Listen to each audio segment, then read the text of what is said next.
When you think about Bioshock Infinite's characters, in Bioshock 1, I think the biggest character in the world was actually the world of Rapture. And I think with Infinite, we're continuing that tradition as well, that there's a lot of narrative told in the world, and very much probably on the same scale as there was with Bioshock 1. But we also saw an opportunity to bring the dynamic element of storytelling to the characters. And our challenge is, of course, is that we don't have a very presentational medium. I mean, you think about storytelling in a lot of games, you're thinking about going to a cutscene or being locked into place, and that's not something we really like to do. And so we created this character and named two characters, Booker and Elizabeth. One who's a character you inhabit, and the other one is a character that the AI inhabits.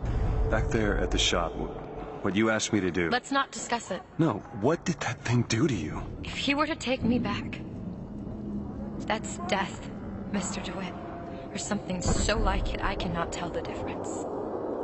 Booker is, I think you're going to see him be multi-dimensional throughout the game. Starts off very, very simple, and if you know history at all, he's a former Pinkerton agent, which those were bad guys. Bad guys feared the Pinkertons. And the fact that he was kicked out of the Pinkerton agency should kind of give you a little bit of insight into what kind of guy he is. He's seen a lot. He's done a lot. He's got a lot to make penance for.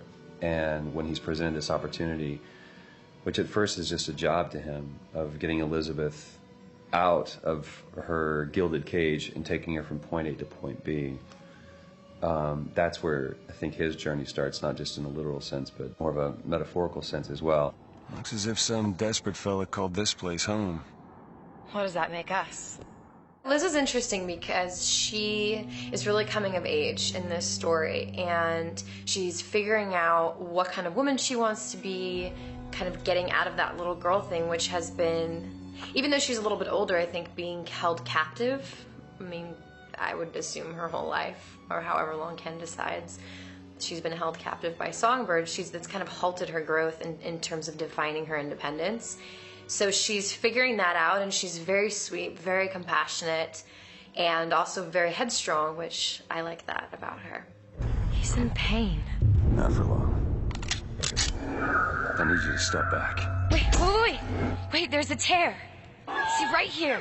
Elizabeth, it's just an animal. I can control it this time. It is too powerful. You won't be able to stop it. I wasn't asking for permission.